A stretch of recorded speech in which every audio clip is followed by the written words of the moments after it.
Jejak Rumah Tua Rio Henry mempersembahkan cerita misteri dari temanku dan bertemu kakek misterius.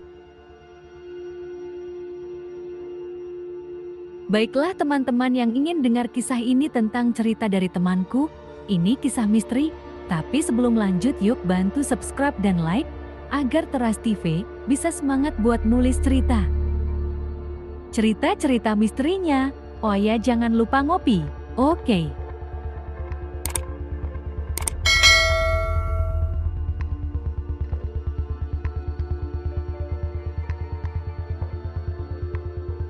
Cerita ini sebenarnya saya dengar waktu kita semua masih duduk di bangku SMA sih. Ya masa remaja yang gak akan pernah terlupakan. Pokoknya senang dan happy deh tiap hari waktu masa-masa SMA dulu. Waktu itu aku duduk di bangku sekolah 1 SMA. Saat itu hari Senin, biasa kalau hari Senin pasti yang ada adalah perasaan malas. Apalagi kalau mata pelajarannya adalah matematika pasti ngantuk bawaannya. Waktu itu aku duduk di kursi belakang bersama temanku. Sebut aja namanya Budi.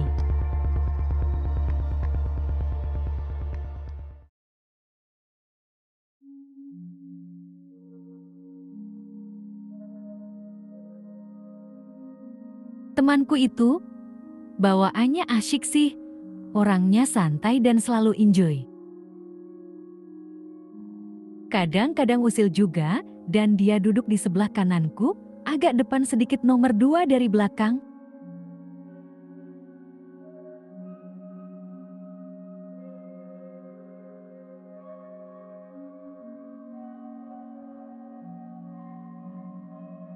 Walau dia santai, tapi Budi adalah anak yang pintar dan juga baik. Selain sekolah, dia ikut kegiatan ekstrakurikuler. Waktu itu dia kebetulan ikut drum band sekolah. Saya kadang-kadang lihat dia latihan. Sedangkan aku ikut basket, tapi hanya sekedar iseng. Biar dapat cewek cantik maksudku. Ternyata memang benar aku dapat pacar juga. Tapi bukan karena basket, tapi dikenalkan sama temenku itu yang main drum band. Di pagi hari di hari Senin itu, seperti biasa aktivitas belajar di sekolah berjalan seperti biasanya, seperti hari-hari sebelumnya.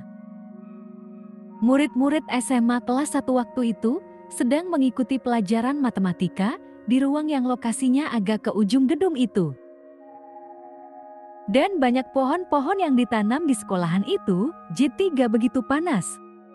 Waktu itu, aku dan temanku dan yang lainnya asyik mencatat pelajaran matematika tentang persamaan. Gurunya sih senangnya suka merokok dan juga suka humor, dan sesekali Pak Guru Matematika mengeluarkan bahan candaan. Akhirnya murid-murid pun tertawa, mungkin ini Pak Guru supaya anak-anak gak ngantuk. Bener sih apalagi hari Senin, bawaannya kan pasti malas. Gak terasa 2 jam kami mengikuti mata pelajaran, dan setelah itu diganti dengan sejarah. Tapi walau gak serumit matematika, pelajaran sejarah agak asyik juga. Kebetulan pelajaran sejarah waktu itu membahas tentang sejarah berdirinya kerajaan-kerajaan di Nusantara. Asyik nih J3 ngantuk, apalagi gurunya juga banyak tahu tentang sejarah-sejarah kerajaan Nusantara. Iyalah namanya juga guru, pasti harus pintar dan berwawasan luas. Gak terasa di hari itu, kami semua telah mengikuti semua mata pelajaran dengan lancar tanpa terkendala suatu apapun. Akhirnya jam sudah menunjukkan pukul jam setengah 12 siang dan waktunya pulang sekolah. Anak-anak sekolah banyak yang senang soalnya waktunya pulang.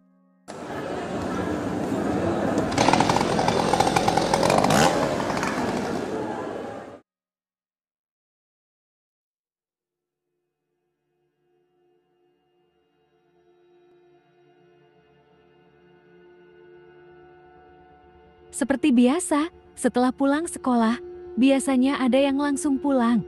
Ada juga yang gak malah berburu cari burung, bawa senjata angin dan masuk ke sawah-sawah dan masih berpakaian sekolah. Waduh lucu ya, Gak ganti pakaian dulu malah langsung tancap gas bawa senjata angin masuk ke sawah-sawah. Memang waktu zaman itu para remajanya suka hobi petualangan yang gak jelas. Pernah sih ram-ram bawa 7 motor semuanya anak SMA. Jalan dari satu kota ke kota yang lain, hanya ingin seneng aja yang gak jelas tanpa tujuan.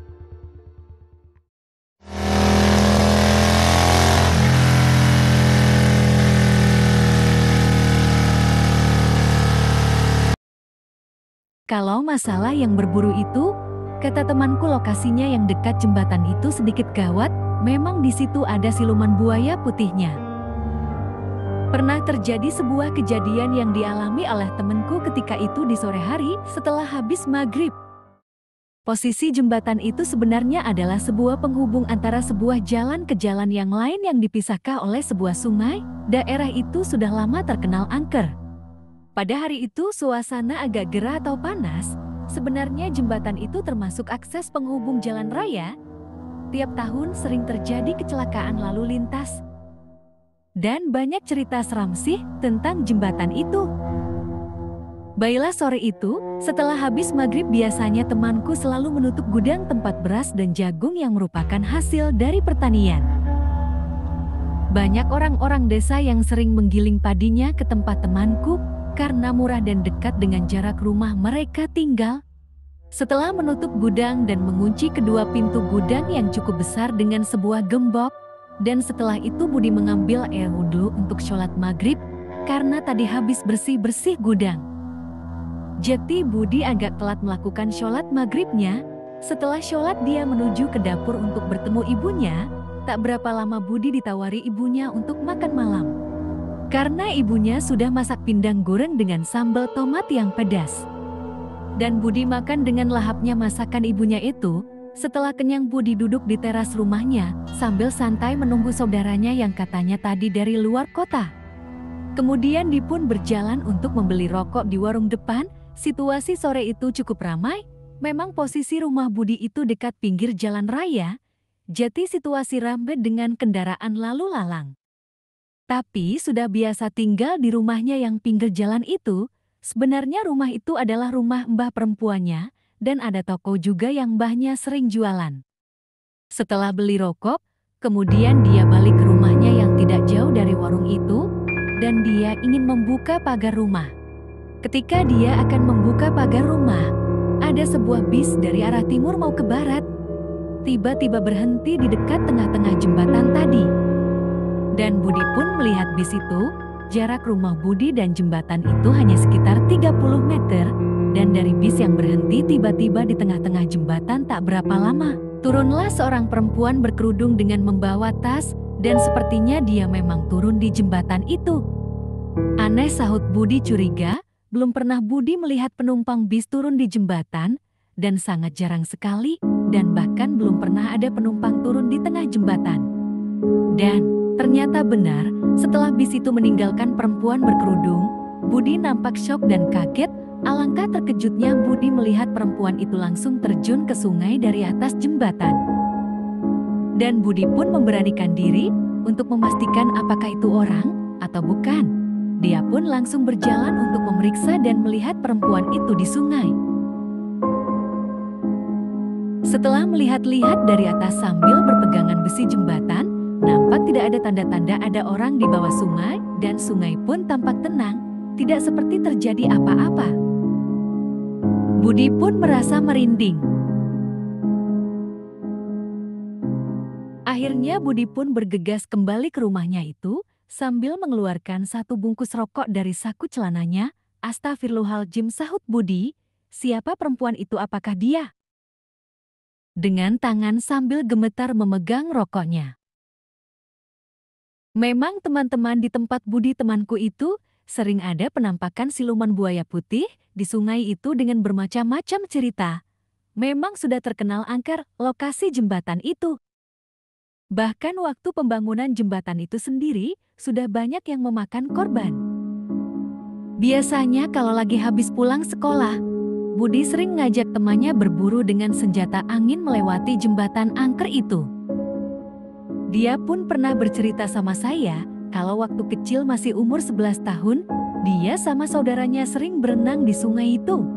Dan katanya juga pernah dikejar ular piton sebesar pohon kelapa ketika hendak mandi di sungai. Tentu ini sebuah pengalaman yang sangat mengerikan sekali ya teman-teman.